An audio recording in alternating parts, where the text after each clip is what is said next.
یہ یوروپ میں جب گئے تھے، یوروپ گئے تو وہاں پہ ان کے ساتھ کچھ ویسا ہو گیا تھا، کچھ انہوں نے غلط کوئی پروناؤنس کر دیا، ایسا لوگوں نے کہا، پھر اس کے بعد پھر بولا کہ بھائی تمہارا قتل کر دیں گے. یہ کیا بہت اچھا سوال پوچھا آپ نے. بالکل یہ مسئلہ بہت اٹھ گیا تھا.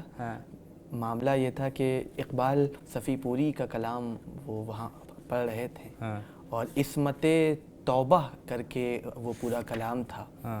لیکن لوگوں نے یہ کہہ دیا کہ عصمت توبہ کی جگہ پر نصرت جو ہیں وہ عصمت کعبہ پڑھ رہے ہیں. عصمت کعبہ، عصمت توبہ کو ٹھکرانے کا موسم آ گیا، یہ لائن تھی اور وہ گنگنا رہے تھے. لیکن لوگوں نے یہ فیمس کر دیا کہ صاحب آپ جو ہیں وہ عصمت کعبہ کو ٹھکرانے کا موسم آ گیا.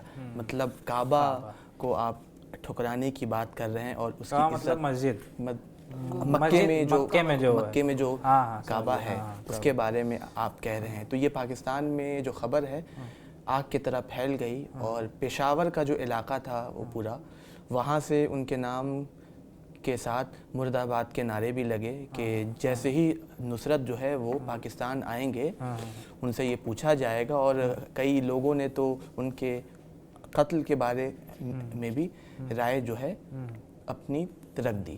لیکن نصرت کی سب سے اچھی خوبی یہ میں مانتا ہوں کہ وہ اس قدر بلندی پر پہنچنے کے باوجود بھی صوفیوں اور شاہ صاحبوں سے اس کی جو عقیدت تھی وہ بالکل ویسے ہی تھی جیسے وہ بچپن میں رہا کرتا تھا. تو پاکستان سے سائم چشتی صاحب ایک بہت بڑے صوفی شاعر ہیں جن کا بازو پکڑا گئے تھے فتح. بالکل ان کا دھیان رکھنا. انہوں نے یہی کہا تھا کہ صاحب اگر میں جا رہا ہوں تو میرے بعد جو ہے میرے بھتیجے کا خیال جو ہے وہ آپ کو رکھنا ہے. مبارک علی خان صاحب کا اسٹیٹمنٹ تھا یہ کہ آپ کو رکھنا ہے. انہوں نے کہا کہ آپ مت گھبرائیے، جہاں جہاں پر نصرت بہکے گا، جہاں جہاں پر نصرت غلط جائے گا اس کو میں روکوں گا اور اس کی میں اصلاح کروں گا. تو سائم چشتی صاحب نے اس وقت کے وہاں کے اخبار میں یہ پورا مضمون لکھا کہ لوگ جو نصرت کے بارے میں برا بھلا کہہ رہے ہیں ایسا بالکل بھی نہیں ہے، بلکہ نصرت نے عصمت کعبہ نہیں کہا ہے بلکہ عصمت توبہ ہی لکھا ہے اور کہا ہے.